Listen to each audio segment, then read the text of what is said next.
السلام علیکم ویورز، امید کرتی ہوں سب خیریت سے ہوں گے اور سب کے لیے قرآن پاک کا ترجمہ عملی زندگی میں مددگار ثابت ہو رہا ہوگا۔ ویورز، ہماری سورہ آل عمران جاری ہے اور چوتھے پارہ کا ہم نے چھٹا رکوع شروع کیا تھا۔ اس کی ایک آیت ہم نے پچھلی ویڈیو میں پڑھی تھی۔ آج ہم انشاءاللہ العزیز نیکسٹ سٹارٹ کریں گے۔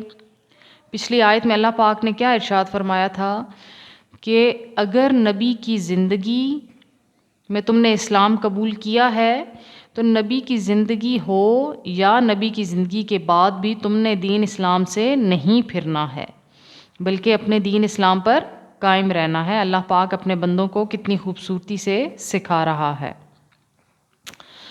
تو آگے دیکھتے ہیں۔ اعوذ باللہ من الشیطان الرجیم، بسم اللہ الرحمن الرحیم۔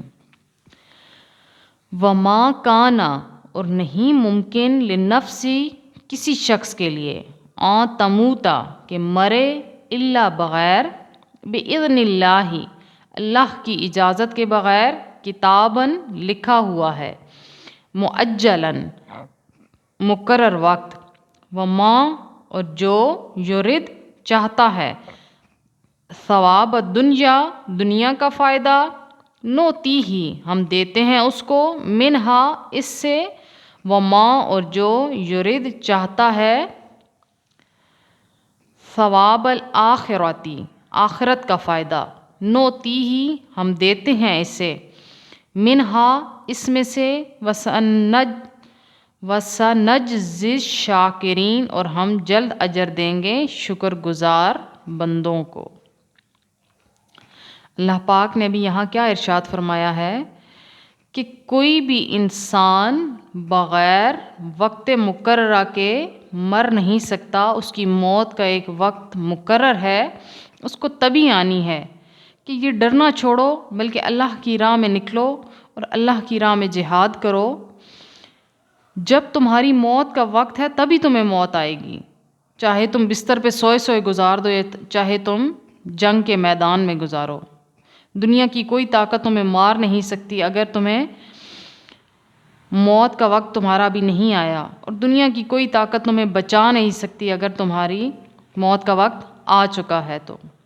اس لیے اللہ پاک فرماتا ہے کہ ان چیزوں کی فکر چھوڑو، بلکہ جو تمہیں فریضہ سونپا گیا ہے اس فریضے کی طرف دھیان دو۔ وہ فریضہ کیا ہے کہ اپنے آپ کو ہدایت کی راہ پر رکھتے ہوئے دوسروں کی ہدایت کے لیے کام کرنا، نہ کہ صرف اپنے بارے میں ہی سوچنا اور اپنے آپ کو ہدایت کی راہ سے پیچھے کر کے لوگوں کو ہدایت کی راہ پر چلانا۔ دونوں طریقے ہی غلط ہیں کہ اپنے ہی طرف تو دیکھا نہ جائے، لوگوں کی اصلاح کے لیے نکل پڑے۔ اس لیے پہلے اپنے آپ کو درست کریں اور اس کے بعد لوگوں کی اصلاح کریں۔ پھر آگے اللہ پاک نے کیا فرمایا ہے کہ جو چاہتے ہیں کہ دنیا میں ان کو حصہ مل جائے تو اس کو دنیا میں مل جاتا ہے۔ اس کا کیا مطلب ہوا؟ میری عقل ناقص تو یہی کہتی ہے، بلکہ علماء بھی یہی کہتے ہیں کہ یہ بھی نیت کا ہی معاملہ ہے کہ جو انسان جس نیت سے کام کرتا ہے اس کو اس کے برابر پھل ملتا ہے۔ کہ جو چاہتا ہے کہ اس کو دنیا میں فائدہ مل جائے تو اللہ پاک اس کو دنیا میں ہی دے دیتا ہے۔ یعنی جس کی نیت ہوتی ہے کہ میں دے رہا ہوں اللہ کی راہ میں تو مجھے اس کے بدلے میں عزت مل جائے، یعنی دنیاوی عزت مل جائے، لوگ واہ واہ کریں کہ کتنا سخی ہے، دینے والا ہے، تو اللہ پاک واقعی اس کو عطا کرتا ہے دنیا کی عزت۔ لیکن جو آخرت کا فائدہ چاہتا ہے پھر اللہ پاک اسے اپنے حساب سے آخرت میں اجر عطا کرتا ہے۔ اللہ کی ذات کا تو کوئی کسی کے ساتھ مقابلہ نہیں ہے، جو اللہ کا انعام ہے اس کا تو کسی انعام کے ساتھ کوئی مقابلہ نہیں ہے۔ پھر اللہ پاک نے دوبارہ کیا فرمایا کہ ہم شکر گزار بندوں کو جلد ہی اجر عطا کریں گے۔ یعنی جو دل سے اللہ کا شکر ادا کرنے والا ہے نا، اس کو دنیا میں بھی اللہ عطا کرے گا اور آخرت میں بھی عطا کرے گا۔ اگر مجھ سے کوئی ترجمے میں کچھ بھی بیان کرنے میں بھول چوک ہو جائے تو میں اللہ پاک سے معافی چاہتی ہوں۔ اس لیے اللہ پاک ہمیں صحیح عقل عطا کرے کہ جو بھی ہم بیان کریں وہ ٹھیک ہو، جو بھی ہم بیان کریں وہ ہدایت کی راہ پر ہو، ہدایت سے آگے پیچھے نہ ہو۔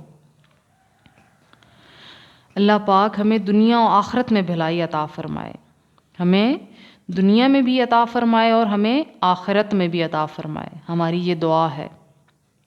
آج کا لیسن یہاں تک ہی، نیکسٹ انشاءاللہ نیکسٹ ویڈیو میں، تب تک کے لیے اللہ حافظ۔